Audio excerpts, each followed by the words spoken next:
तो जो सबसे पहला क्वेश्चन पूछा जाता है वो है what is the title of your study and why did you choose this topic.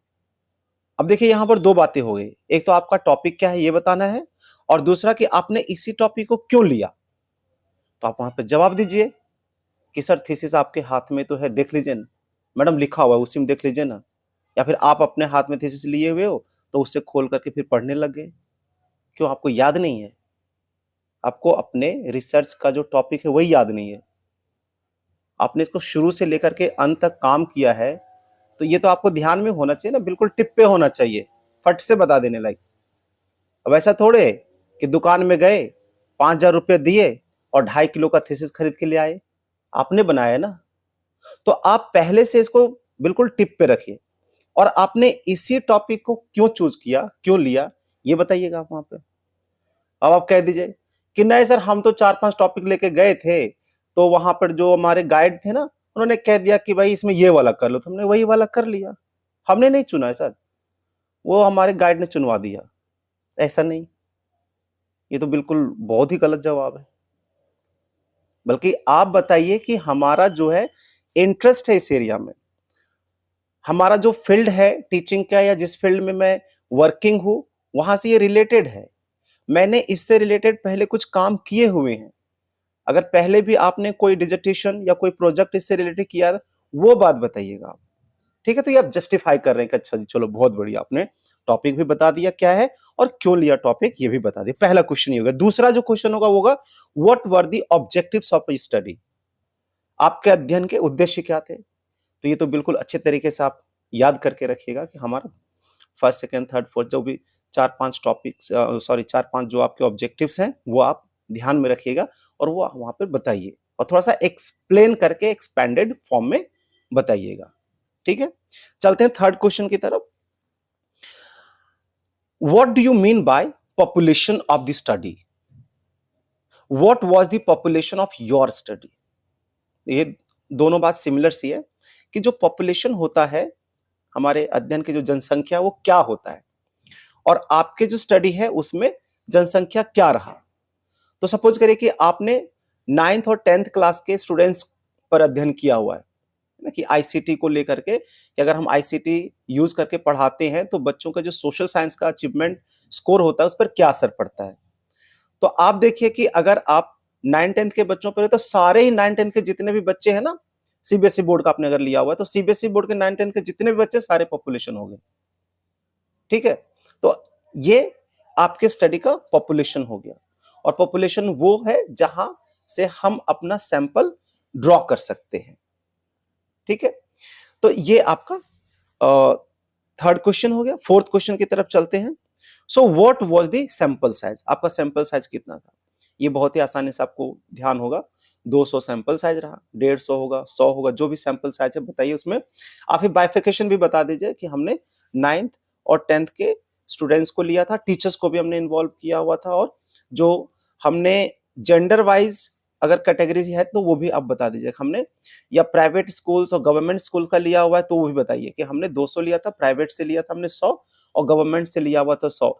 उन प्राइवेट में से 100 में से 50 लड़कियां थी और 50 लड़के थे, और फिर गवर्नमेंट स्कूल में भी 50 लड़कियां और 50 लड़के। इस तरह से आप सैंपल को थोड़ा एक्सप्लेन करके बताइएगा। ऐसे नहीं कि सर 200 थे, ये गलत जवाब हो गया कि 200 200 क्या।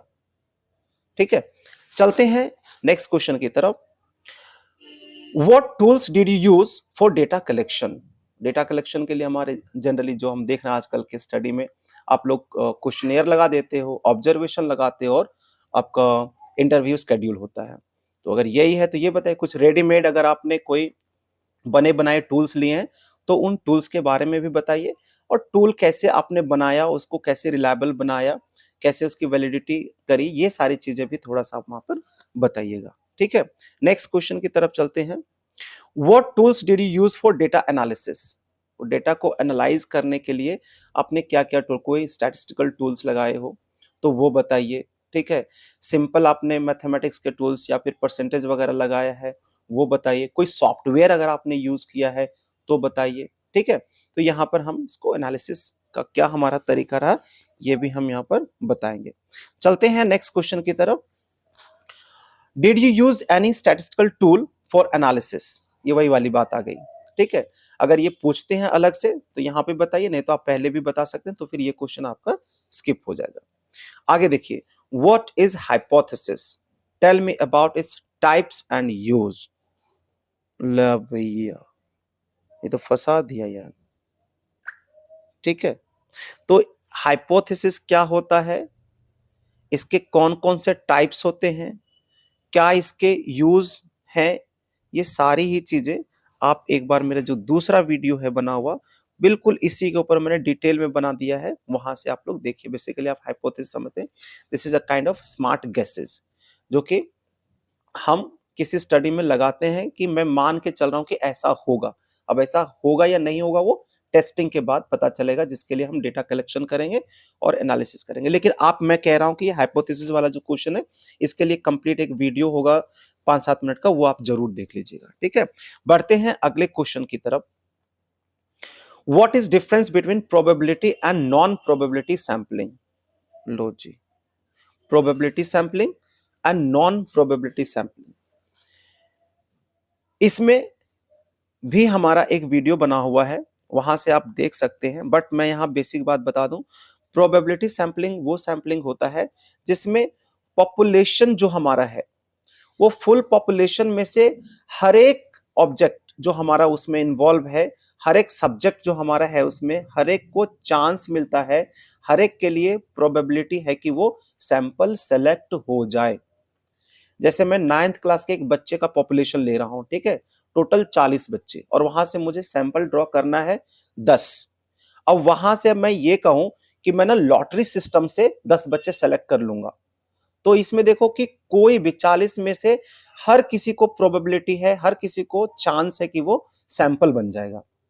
ठीक है, अब मैं यहां पे इसी इन्हीं बच्चों में से कह दूं कि 40 में से जी उनको मैं सेलेक्ट करूंगा ना जिनका अचीवमेंट टेस्ट अच्छा नहीं है, या फिर जो क्लास में वीक स्टूडेंट्स है उन्हीं को मैं सेलेक्ट करूंगा, तो ये नॉन प्रोबेबिलिटी सैंपलिंग हो गया हमारा।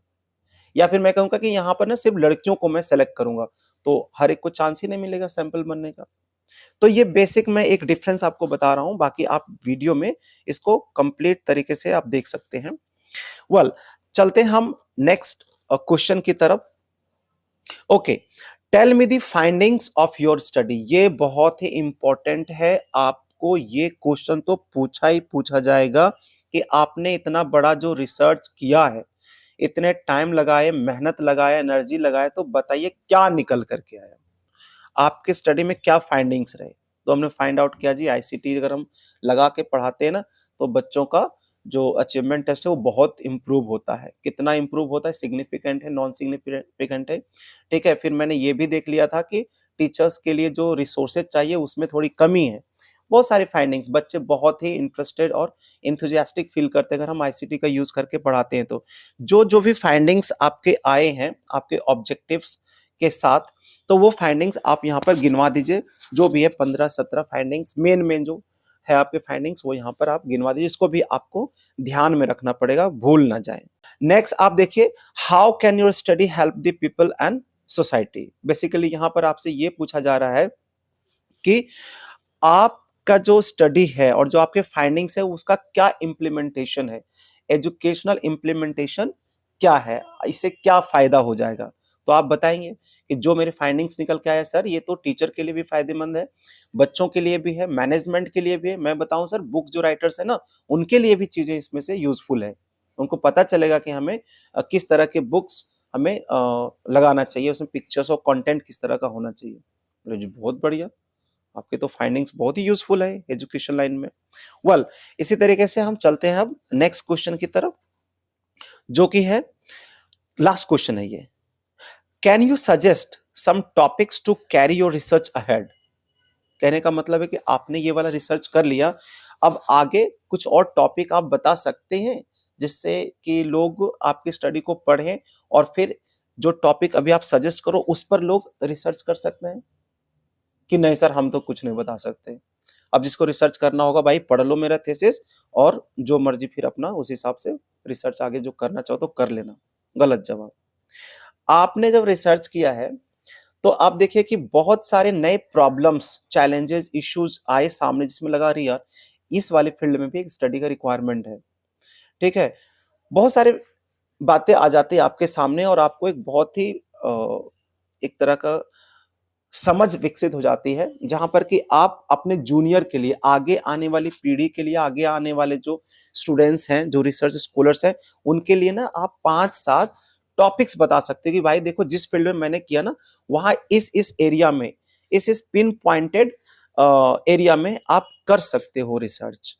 तो आप इस तरीके से यहाँ पर जवाब दीजिए, बल्कि 5-7 तो आपके लिखे हुए होंगे, लिखना पड़ेगा आपके डिसर्टेशन में।